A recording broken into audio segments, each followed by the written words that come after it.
So I think art should be somehow related to the world and do something. Maybe not do something like directly useful, but I think it's interesting to consider how it interacts. And I think within contemporary art practice, there's a really big scope of how it can interact. You know, there's not one right path to go, but I think that becomes exciting. So I studied fine art before as well as music. So I was working a lot with performance and performers, so it was music based at some point.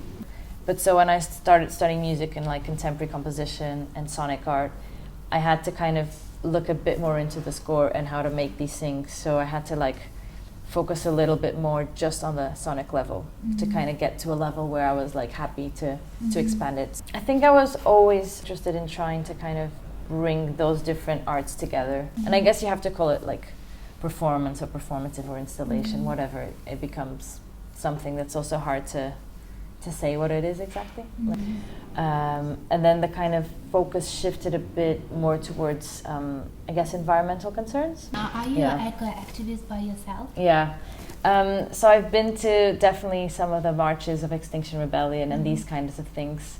So I'm kind of starting to get more into it. And I really wanted to take more part in what they're doing at the moment. But it's like, yeah, exactly, that's the thing. I find it really hard now doing the masters to kind of take part in all these things. So I feel at the moment it's being channeled towards my art. And I think in some way that's a sort of activism. If you want, you can cut this part, because it's going to be a bit sad. My dad passed away in 2012 with brain cancer. And even though it was like a brain cancer and it might not be related to any kind of environmental problems, a lot of the cancers are. And it's all to do with food and pollution. And basically what we're doing to the world is like we're causing this basically cancer that's just like coming back to us. You know, and that kind of triggered a bit of a kind of... you know, I started looking at the world in a different way. It's kind of, you're a bit disenchanted with the world. And that kind of came at the same time as a lot of the kind of climate change and ecological breakdown started to emerge more in the news and started to kind of get more coverage. And so I think those two things together really just made me focus on doing something about it. Just researching, you know, how you can live in a way that maybe doesn't cause cancer or kind of takes away the progression of it is a lot to do with environmental kind of sustainability and what you eat and how you eat and all these kind of things that make people's lives that are completely transformed, as to say 100 years ago. And I think that's why we're seeing like this epidemic of cancers. And and it's just all connected. It kind of just is exactly the same thing as to what's happening. So. Why did you decide to collect data and then present it to the audience to be like a scientist? Because I didn't used to do that so much before. So I made scores, like kind of musical scores, or you know, that involved sound, and worked with performers in the way. I was really interested what they had to kind of say about the world. So it wasn't just me saying this is how it is and you have to perform it. So I was really interested in these kind of agencies coming in and really. So setting up the work as a sort of experiment that you then kind of see how it evolves, you know, and that I found that quite exciting, just to have this thing that unravels in front of you. So I also kind of am a participant in that way, that I'm not quite sure what's going to turn out.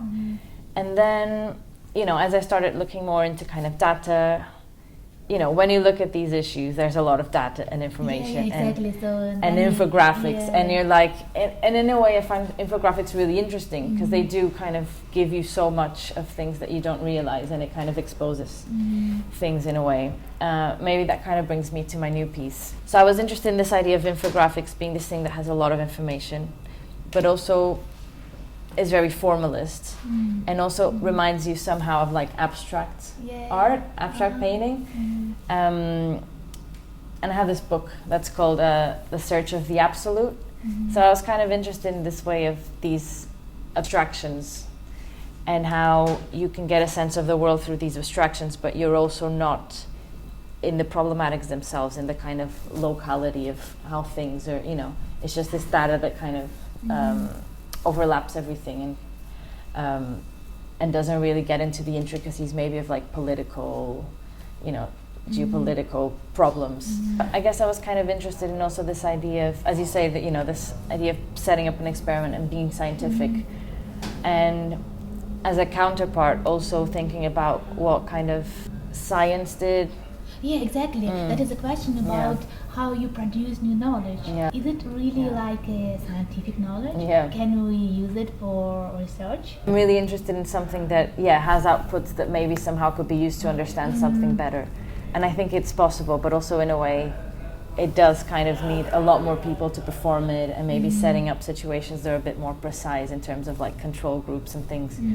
But, in a way, it's more of an experiment that then the audience can take to themselves and carry it on. So I think I get my own.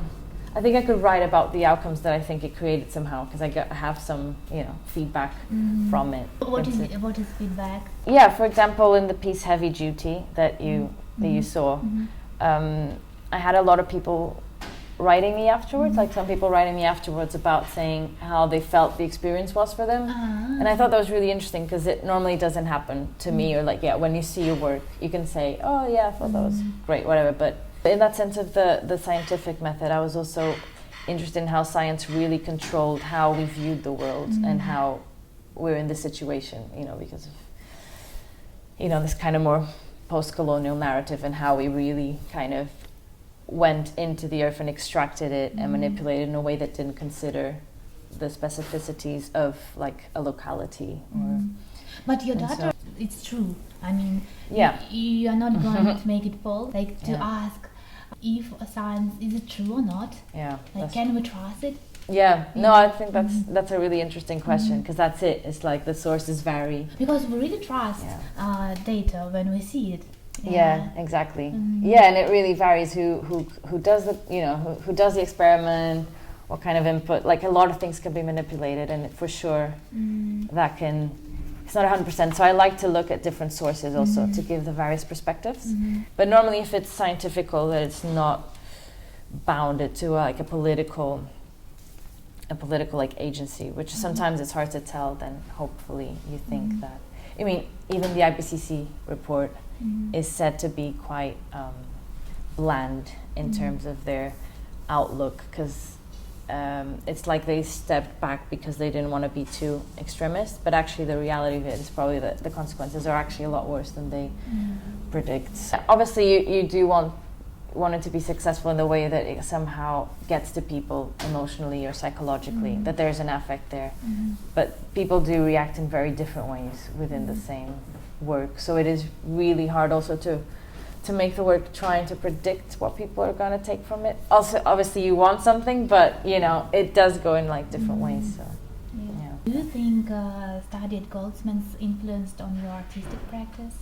Yeah, I think promotional time. I think Goldsmiths definitely Goldsmiths like influences you to really push what your interests are.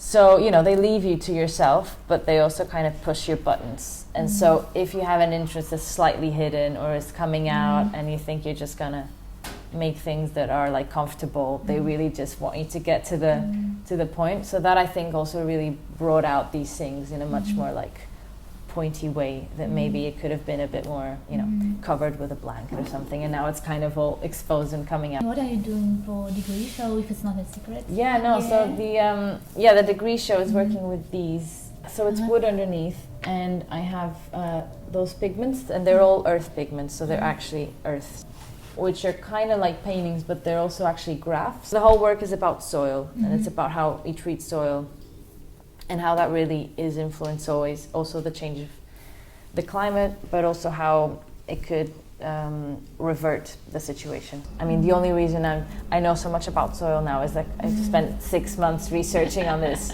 My work always includes sound, and these graphs are also going to be sonified. The idea is that I'm going to have all these pallets on the floor, and I'm going to have a fake floor on top that covers it, and it's all concrete.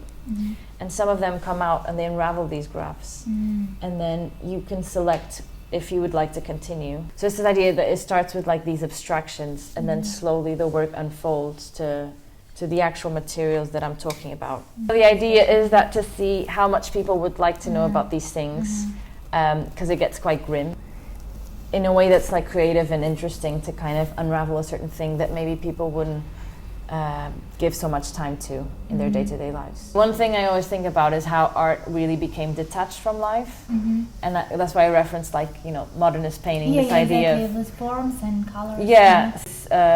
Complete autonomy from the world, that it never, not that it was truly autonomous, but that, you know, that was the attempt of like to be abstracted from reality.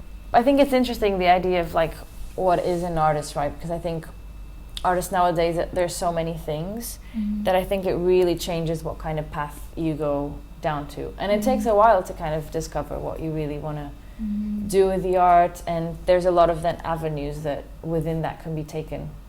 For example, like a more research-based practice, or that deals with certain things, can have a space, you know, in the world, that even within institutions or places that really like encourage these type of things, or like funding bodies that, you know. So it is also in the sense to see how the work is then gonna exist in the world, like what's its purpose, what does it want to do. And can you say that art answers some question, or it just asks some questions? Yeah. What do you think? Yeah, it's hard to say. Sometimes I try to answer questions, but it's really hard because the questions are too big, and I think it a lot of people would say it can just ask questions. And I think I would say yes, but I would push it a bit further to try and propose what these, you know, to kind of really push people to think about what the questions can be, what the actual answers can be, and they're never really absolute answers, and that's the problem. That's why you can only point towards things, and not that perspective is like a sole perspective and that is the only right one, but I think it's leaving that also and open to what people can then take away with them.